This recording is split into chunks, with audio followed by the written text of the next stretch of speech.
희망의 새날이 밝았습니다. 우리 아침 예배로 하나님 앞에 함께 나가겠습니다. 오늘은 사도행전 23장 23절에서 35절까지의 말씀을 우리 함께 읽으시고 하나님 말씀 나누겠습니다. 백부장 둘을 불러 이르되 밤 제3시에 가이사랴까지 갈 보병 200명과 기병 70명과 창병 200명을 준비하라. 또 바울을 태워 총독 벨릭스에게로 무사히 보내기 위하여 짐승을 준비하라 명하며 또 이 아래와 같이 편지하니 일렀으되 글라우디오 루시아는 총독 벨릭스가 갖게 문안하나이다. 이 사람이 유대인들에게 잡혀 죽게 된 것을 내가 로마 사람인 줄 들어 알고 군대를 거느리고 가서 구원하여다가 유대인들이 무슨 일로 그를 고발하는지 알고자 하여 그들의 공회로 데리고 내려갔더니 고발하는 것이 그들의 율법 문제에 관한 것뿐이요 한 가지도 죽이거나 결박할 사유가 없음을 발견하였나이다.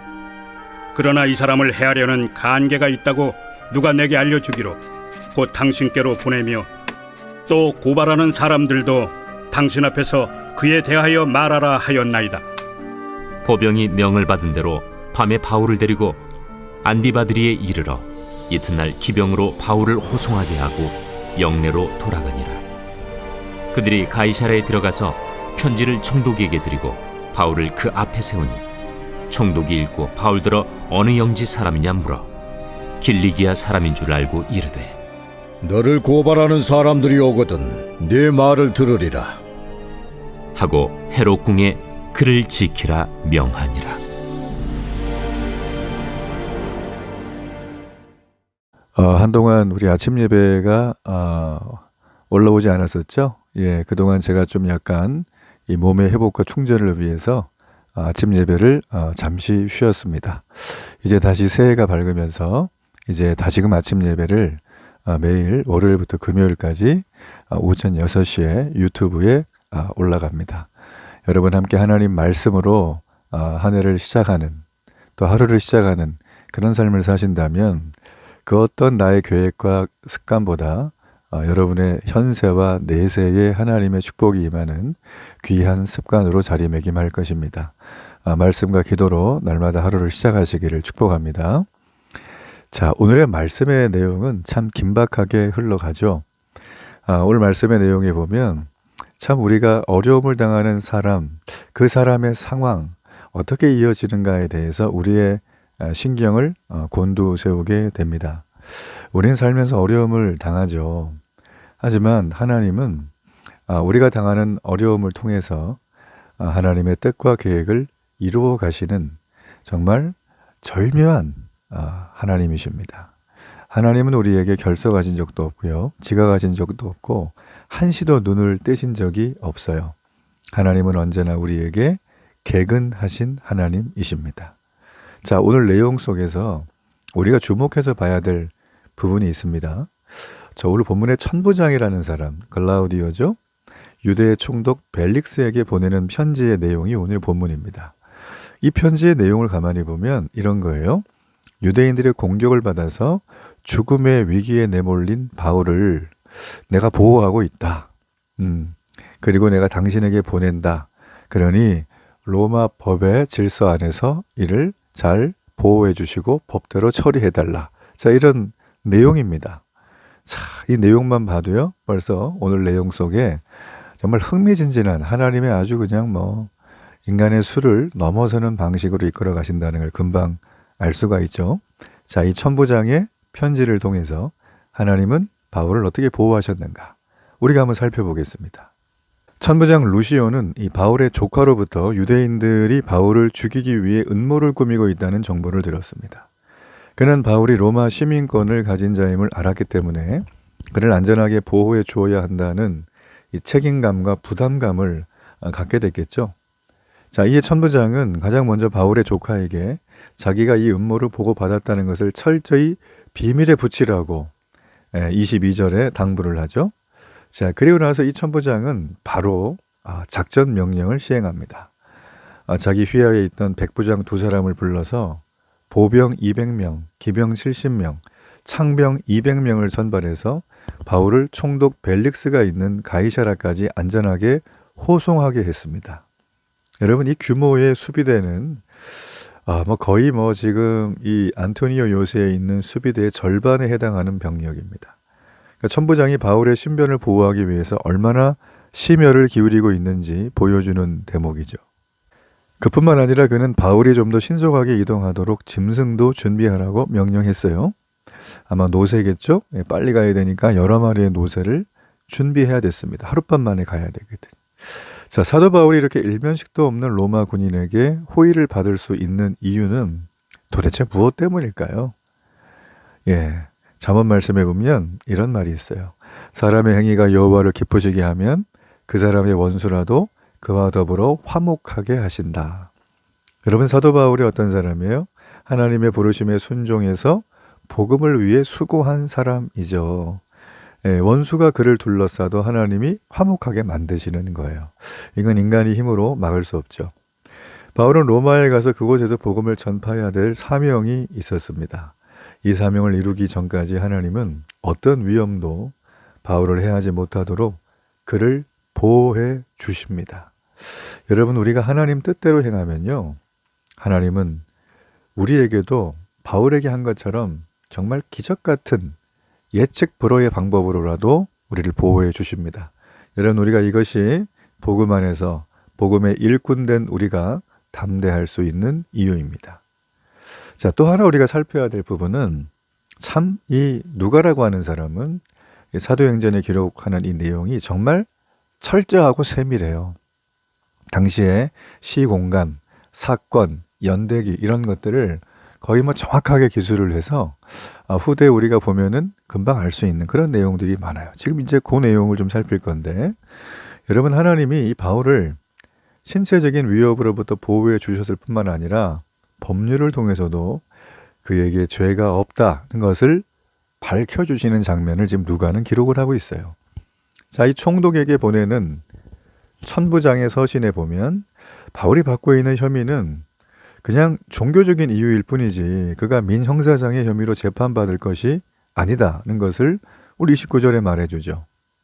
그는 바울이 당시 로마의 아주 세련된 법질서 안에서 비난받을 만한 행동을 전혀 하지 않았음을 확인해 주었습니다. 대제사장 아나니아는 1절에서 그랬어요. 바울이 범사의 양심을 따라 하나님을 섬겼다고 증언을 했더니 그의 입을 치라고 종들에게 명령을 했죠. 그러나 오히려 이방인들은 바울의 진술이 죄가 되지 않음을 인정해주는 장면입니다. 얼마나 통쾌합니까? 우리가 하나님의 뜻을 따라 살아갈 때요, 억울한 일을 당할 때가 있어요. 사람들에게 오해를 받을 때도 있고요, 미움을 받을 때도 있어요. 심지어 공격을 받을 때도 있어요. 하지만 하나님은 이 모든 상황 속에서 우리의 내면을 깊이 헤아리시는 분입니다. 우리가 하나님 앞에서 양심을 따라 하나님을 섬겼노라고 말할 수 있다면 하나님은 바울에게 하신 것처럼 저와 여러분을 지키시는 거예요. 중요한 건 양심을 따라 행했다고 하는 분명한 고백이 있어야 되겠죠? 엉뚱하게 아무것도 안 하면서 하나님이 지켜주실 것이다. 여러분, 이런 건 없어요. 늘 말씀드리잖아요. 그렇죠? 하나님과 열렬히 지속적으로 그분을 만나고 마치 복음의 덕후처럼 그분을 찾아가고 그분과 함께 시간을 보내고 깊이 있는 대화를 나누고 삶의 분명한 기준을 그분을 통하여 세워가고 좋든 싫든 슬프든 기쁘든 간에 언제나 그분과 함께하는 삶을 살아가는 사람이 양심을 따라 하나님을 섬긴 사람이에요. 여러분, 그러므로 우리가 그냥 교회만 덜렁 다닌다고 해서 될 수 있는 주제가 아니라는 거죠. 성령께서 깨닫게 해주시고 하나님께서 나의 희생 제물이 되셔서 나를 살리셨구나, 이걸 분명히 아는 사람들은, 또 깨달아진 사람들은, 성령의 울림을 통해서 확실하게 아는 사람들은 양심을 따라 하나님을 섬겼다고 말할 수가 있어요. 여러분, 이 부분이 너무나 중요해요. 무턱대고 다 보호하는 게 아닙니다. 여러분, 그러므로 우리가 두려워할 대상은요, 우리의 대적들이 아니라 우리의 내면까지 들여다보시는 하나님이라는 거예요. 자, 여러분, 이러면 우리가요, 뭐 좀 갈등이 있고 또 어떤 이익이 눈앞에 있어서 남들은 모르겠지 눈 감고 꿀꺽 하는 이런 행동을 자제하는 정도가 아니라 아예 안 하게 됩니다. 약간 이단 시비를 받고 있는, 또 이단의 정죄를 부분적으로 받은 인천의 모 교회가 있어요. 네, 뭐 교회란 이름 붙이기도 참 너무나 낯뜨겁고 부끄러운데, 여기는 이 상급론을 이렇게 펼쳐요. 이 땅에서 작은 죄 하나라도 하나님께서 헤아리고 심판하시기 때문에 작은 죄 하나라도 짓지 않도록 노력해야 된다. 그리고 이걸 회개해야 된다, 날마다. 자, 여러분, 이게 언뜻 들으면 굉장히 건강한 모습 같죠? 여러분, 그건 건강하지가 않아요. 인간은요, 숨만 쉬어도 국가대표급 죄인들이에요. 우리는 그냥 죄로 밥 말아먹고 죄로 목욕하고 죄로 입을 뒤집어 쓰고 자는 사람들이에요. 내가 의식하지 못하는 것도 죄예요, 다 이거는. 그죠? 예. 하나님을 알되 그를 영화롭게 하지 않는 거, 그게 죄예요. 여기서 어떻게 우리가 해방이 되겠어요? 예, 그렇겠죠? 여러분, 하나님은 우리의 내면을 살피시는데요. 막 자를 들이대고 막 엄격한 심사위원처럼 0.000001의 오차도 없이 재는 분이 아니세요. 성경은 우리가 하나님에 대해서 여러 호칭이 있지만 아버지라 부르라고 하셨어요. 누구에게? 그의 자녀들에게.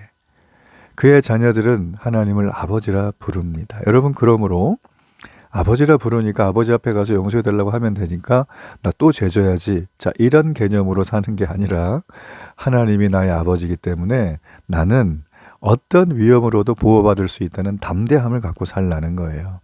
그리고 늘 하나님에 대한, 오늘 하나님 앞에서 양심을 따라 섬겼노라고 하는 당당하고 겸손하며 분명한 기준을 가지고 살아가는 사람들. 여러분, 이런 분들은 내가 여기까진 죄니까 이렇게 하고 그 다음 이렇게 해야지, 이런 머리 안 씁니다.